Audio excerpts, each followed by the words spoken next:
أشهد ألا أن لا إله Amata meeqaaf amantii ortodoksii tana hordofuu turte? والله أنا waa'ee amantii kanaa baruudha aga tokko yaalee YouTube irras waa tokko tokko dhaggeeffachuu jalqabe isa booda amantiin tun edaa akkanaan ilaalatiin ture sanaamooti amantiin tun hedduu bareeda ka jedhurraan gara amantii tanaatitti dhufuudhaaf filadhee amantii hedduu bareedaadha akkanumaaf hin gara kana dhufuu barbaade.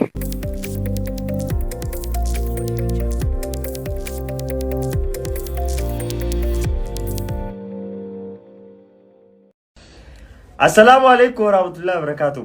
Bum bum bum bum bum. Shahaadaati. So saniifuu gaafilee takka haga 2-3-4 takka gaafadhee Ustaaz Munzirilleen as jalatti argamaa shahaadaa Ustaazaatu qabsiisa. So gaafilee taneefan gaafadhee Ustaazaan ol naqaa. Okay, mee dura irratti obboleettii tiyya eenyu siin jaan maqaa kan kee hawaasa kanaaf maqaa kan kee ibsiif. Maqaan tiyyaa Hadii Magarsaan jedhama. Hadii Magarsaa. Dura irratti gama amantii qulqulluu amantii rabbiin jaalatee fi filatee kana dhufuu feetiif hedduu takkaan gammadeen akka nama takkatti haalaan gammachuun dhagahame. Mee maaliif gama amantii tanaa dhufuu feete yookiin amantii tana maaliif filachuu dandeesse? Ayyaabde ani duraan dursee du'anillee hedduu tanaan gammadee gammachuu kiyya haalaan akkatiin ibsuu danda'uun beeku garuu hedduu tanaan gammadeetiin jira. Duraan amantiin ani hordofaatu ture amantii ortodoksiiti. Ni dhagamaa mooti sagaleen tiyya? Ni dhagaa. Amantii ortodoksiiti isa keessaa gara amantii musliimaa dhufuu filadhee kan itti dhufuu filadheefis immoo amantii waaqni tokko jedhee kan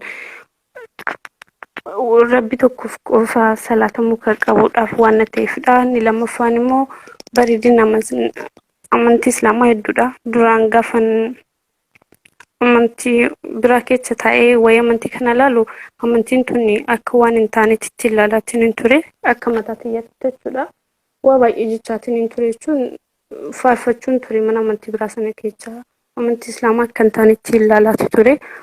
Amantaan ammoo gara amantii islaamaatti egaa waa'ee sammuu afaan namni kun akkamitti maaf jaallata eegan jedhee ta'e waa'ee amantii kanaa baruudha aga tokko yaalee YouTube irras waa tokko tokko dhaggeeffachuu jalqabe isa booda amantiin tun edaa akkanaan ilaalatiin ture sanaamooti amantiin tun hedduu bareeda ka jedhurraan gara amantii tanaatitti dhufuudhaaf filadhee amantii hedduu bareedaadha akkanumaaf hin gara kana dhufuu barbaade. Maashaallah. Mee ati dhalattuu eessaati? Ammaaf eessa kan jiraattu? Ayyaabde ani dhaloonni tiyyaa Shawaa Lixaadha naannoo Hambooti. Hammu gad darbanii cillima darbanii garuu hin beeku waan isaa irraanfadhe biyya isaa Shawaa Lixaa jedhama. Hambootu hanga'inidha dhiifama. Ammaan tana kan hin jiraadhu Beerut. Beerut. Mee kaameeraa san xiqqoo irraa nu haa ta'u xiqqishoo bijjuu jira yoo dandeesse. Irraa nuuf taphe. Xiqqoo bijjuu jira. Ammaanu.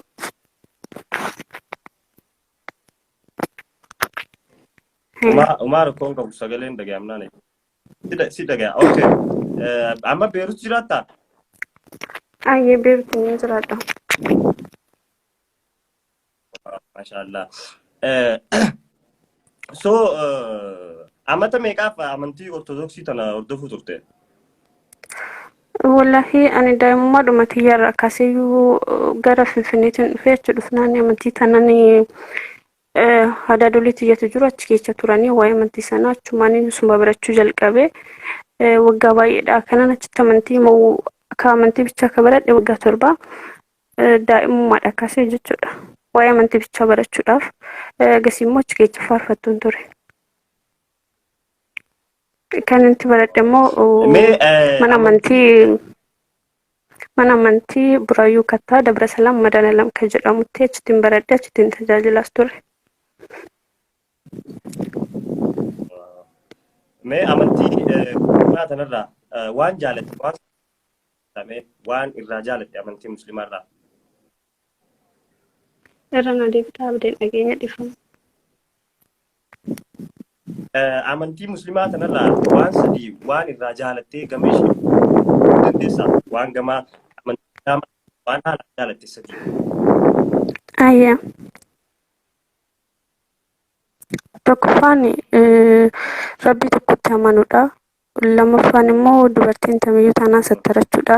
Sadaffaan immoo sadaqaa kenyachuudha. Inni arfaffaan immoo rabbiin haalli uummanni musliimaa haala ittiin amantii isaa jaallatu akka ittiin rabbi isaa sodaatu tanatu gara amantii tanaa akka inni dhufe na dhufuuf akkan baradhuufis akkan dhufuus kan na godhe tanadha.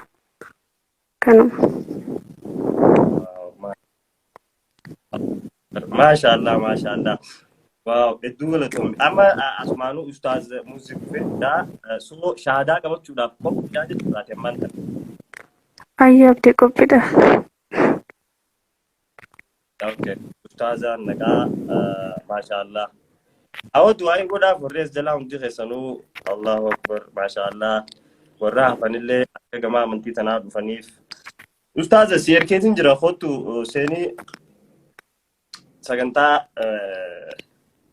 shahadaa akka qabsiistuu barbaadna. Ustaazne okay. Ustaaz assalamu alaikum warahmatullahi wabarakatuh. وعليكم السلام ورحمة الله وبركاته. بارك الله فيكم. أديتني نداب وتوفى نرجع فدا. أصله بقى نيجي عند استاذات. هادي ندجع سادي. Ayya dhaga jira.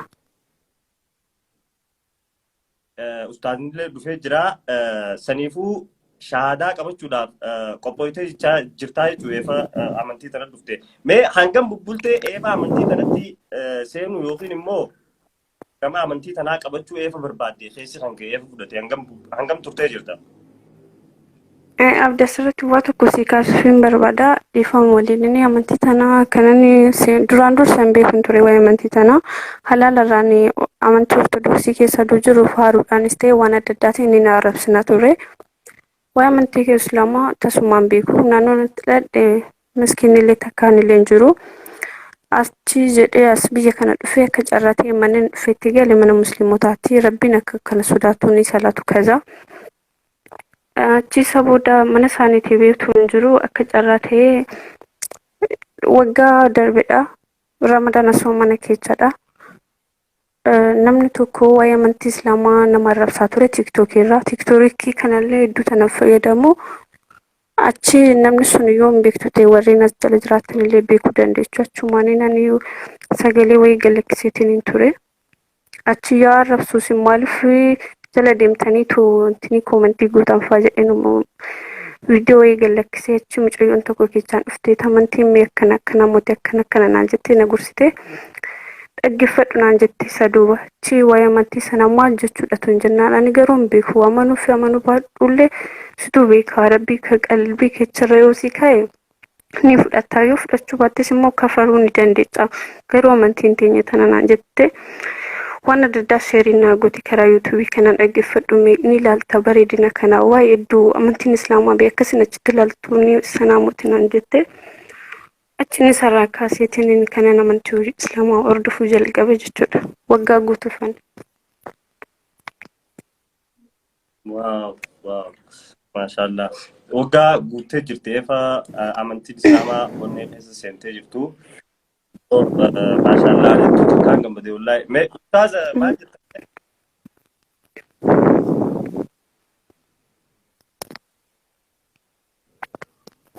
Ustaaz.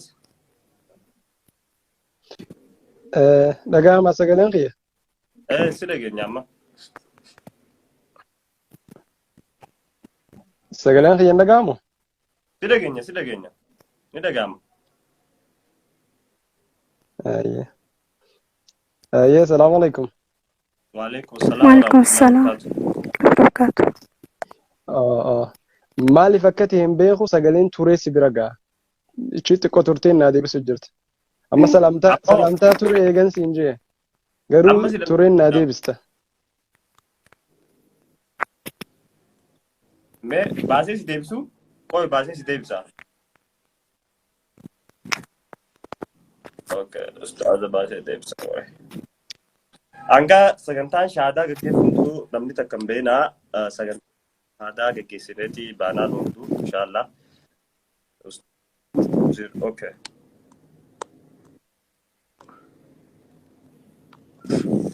Ustaas si ergee jira.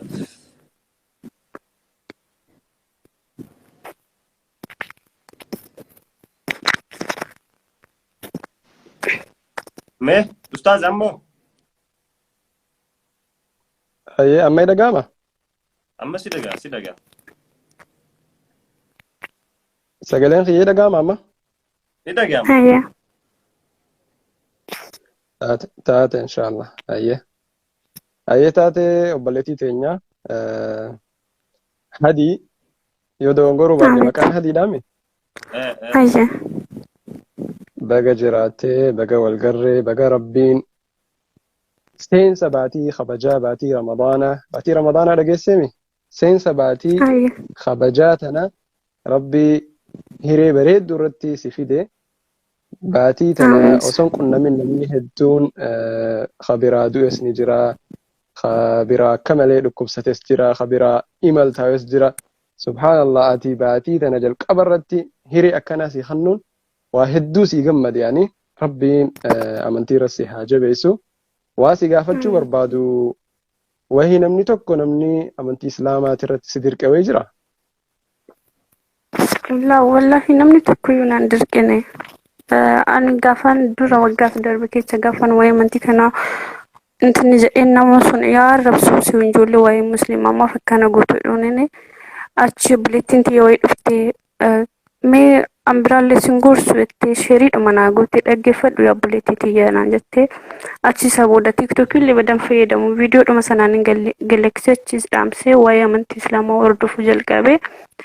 Namni tokko kan na dirqeen jiru jaalalumaa jechuun ergaan dhagee hargee waa'ee quraana eegan aga tokko eegan baradha alhamdulillahi gara amantii tanaa dhufuu fedhe malee namni takkaayyuu namni anaan na dirqee gara kana kottu naan jedhe takka illee hin jiru. Ofuma kiyyaa jaaladhee ofuma kiyyaa imaana rabbi kiyya kaawwadhee dhufe inshallah. Maashaallah. Maaliif jennaan akka amantii islaamatti namni tokko amantii islaamaa keessa galuuf jaalalaa fi itti amanuudhaan amantii islaamaa keessa gala malee dirquun hin jiru. Garuu ammoo hogga barsiisu warri amantaa biroo rabbii isaan haa qaceelchu hogga barsiisan akka waan nuti nama dirqinee amantii islaamaa keessa galchinuu godhanii isin barsiisanii rabbi haa qaceelchu. Wallahi dhugaa dubbachuudhaaf yaani amantii islaamaa masgiida jamaa biraan hin dabarre garuu buraayyuutti yoo namni beeku jiraate garuu waa'ee amantii sanaa hedduu jibbinaa. Jechuun haalli ittiin barannis haala jechuun amantii islaamaa jechuun akka maafiyaa tokkotti ilaalaa ture jechuun maafiyaa jechuun si galana fakkaata inshallah. Inni akkasitti ilaalaati ture kanaafidha amma tanammoo inshallah rabbiin naa qajeelchachaa dhufe.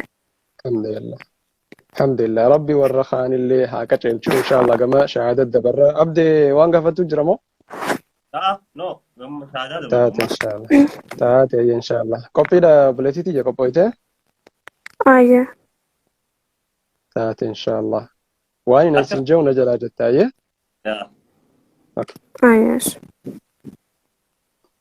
تفضل ابدا جاي نو هادي وان استاذني سنجو وجدت هاي اركان كيك اي كوبتك كانت باسكي الكباسه كوبتك ايش اي تاتي بسم الله اشهد ألا إله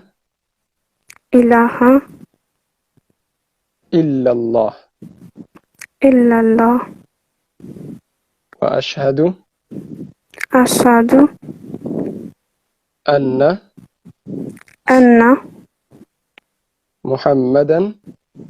محمدا رسول الله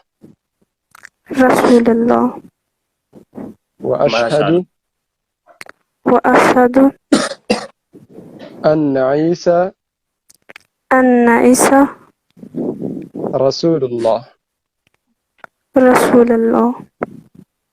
ما شاء الله مسلماتاتي أبليتي تنينو تاتي جرتا دقا قمدي سنجا أفان أرمو إرادة بينو يا إرادة بيف حق عن نيلندام جبرمان حق عن جبرمان الله ملي الله مالي الله ملي الله مالي أكن جر رقابها أكنجر رجانيبا